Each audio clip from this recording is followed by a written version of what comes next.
Hello and welcome to another Bister AC training session. This one is for under 13s and up, and today we're going to focus on some hurdles and we're going to build on what we did on the last hurdle session, and we're going to focus on some of the stride pattern and the stride lengths we do when we're doing sprint hurdles. So as you can see today, I'm lucky enough to have some open space on the field, so if you could maybe find some, that might be down a path or on a quiet field away from other people, then that's fantastic, but just make sure that you maintain those distancing measures that the government has told us to do.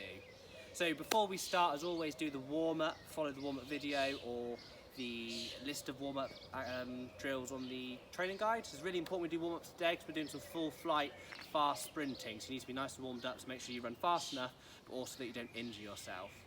Once you've done the warm-ups, we're going to do the same thing we've done at every single start, every sprint session we've done on these videos, and that's high knees, heel flicks,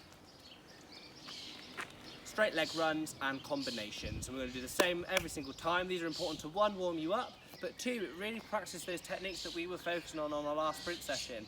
Okay, so I'm going to show you each once, but I want you to do each one 3 times just to get really warmed up. So the first one I'm going to do is high knees.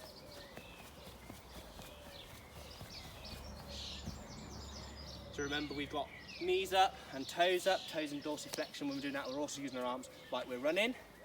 And the next one we're going to do is heel flicks.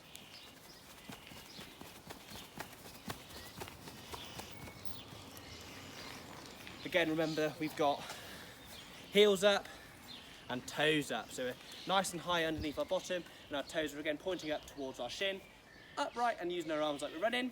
And the last one then is the straight leg runs.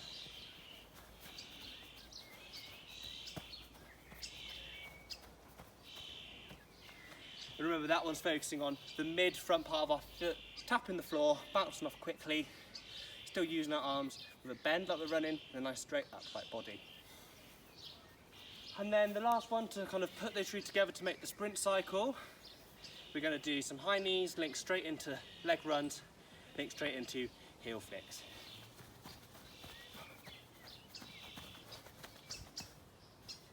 And remember, do all of those 3 times. And if that's easy on that last one, you can try and do the combinations with only 2 high knees, 2 heel flicks, and 2 straight leg runs. And I think I'm getting better at that myself, of doing all that in all the sessions as well.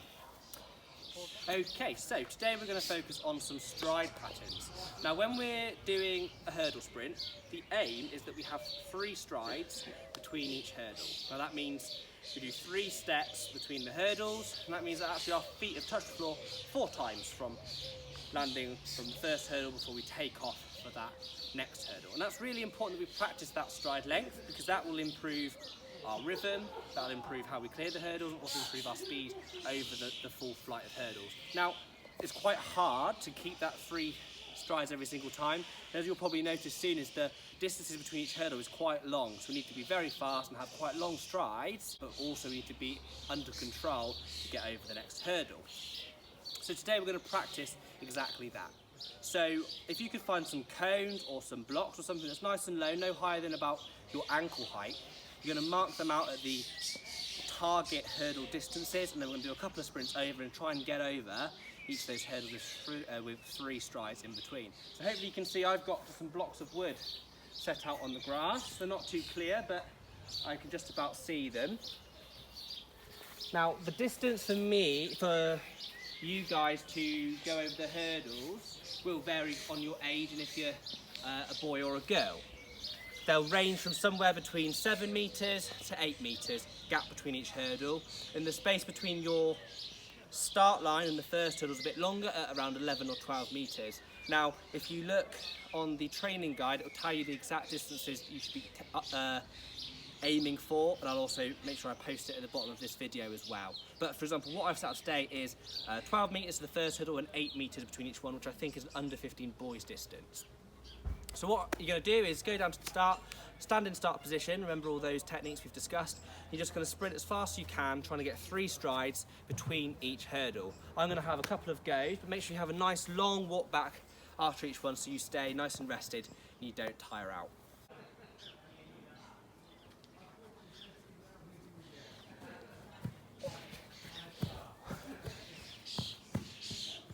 Okay, so you can see there I was trying to sprint as fast as I can, but on a few of the hurdles I didn't quite get over them. I had to overreach, and we don't want that. So if you find that that's also something you're struggling with, what we can do is actually change the gap between each hurdle, so we can practice and make it easier for ourselves to practice the 3 strides. But as we improve on that, we can then increase the space again to get to the target competition distances. So what I'm going to do, I'm going to move each hurdle probably back by about half a metre, a metre. So I'm going to go to about 7 metres in between each one, and hopefully that'll be a bit easier. What you should notice is that you shouldn't be overreaching too much like I was doing, because you're not going to get over a hurdle if you're having to do a really big stride. So you want to be in a bit more control.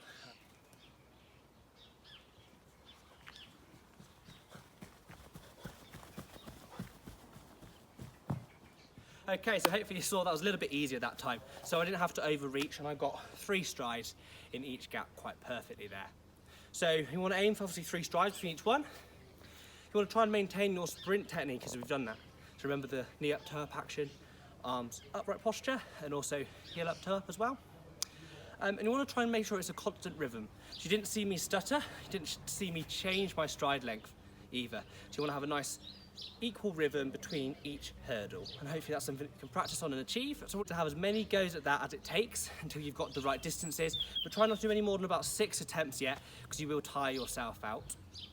And the last thing I'm just going to add on to that is, if we had a real hurdle there, of course you'd have to obviously lift up higher. You'd be in the air a bit longer than if you were just stepping over.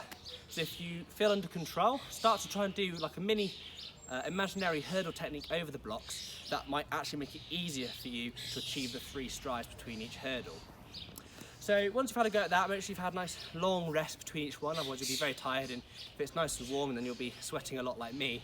We're now going to have a couple more practices, but we're going to link it into the sprint starts that we've also been doing a few weeks ago. So the first one we're going to practice on is your falling start. So you remember the falling starts with 2 feet together, then we're going to lean forward, and it's that knee drive forward and stepping over the ankle that helps you go.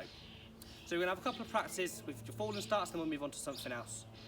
Now remember, when we start, we are leant over, aren't we? And we gradually rise. On the hurdle, you need to make sure that you are fully risen by the first hurdle. And it means you rise a little bit quicker than you normally would. Don't worry about that in too much detail now. Have a practice with the starts and keep trying to get that 3 stride rhythm between each hurdle.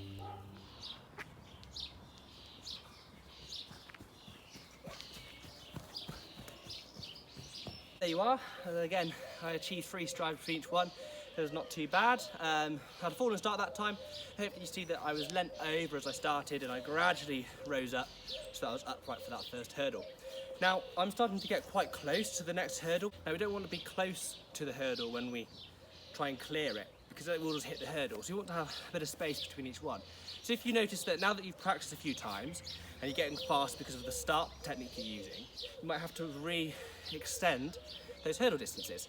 So I'm now going to move on just about half a metre further out again, so I can maintain the correct stride pattern, and I can keep on going. Okay, so we can now move on to try and do a crouch start. So hopefully we can remember how we get into a crouch start, but I'm going to quickly just run through it and recap. So your foot's on the line, second foot's behind, and then the front foot then goes half a foot behind. So we're now 1.5 feet back from the line. Front foot stays put. We then bring our knees down, knee in line with your toes with a fist gap. My back foot, toes are pointing the floor. And then we're going to roll forward so our hands are on the start line.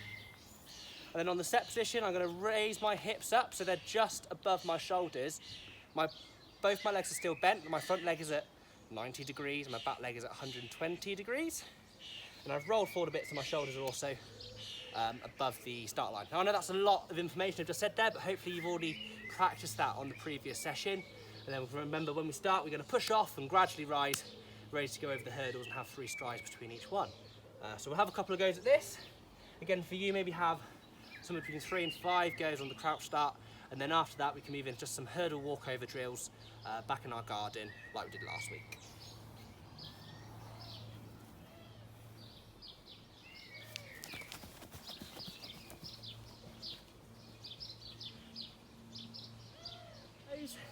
Crouch start positions, 3 strides between each hurdle.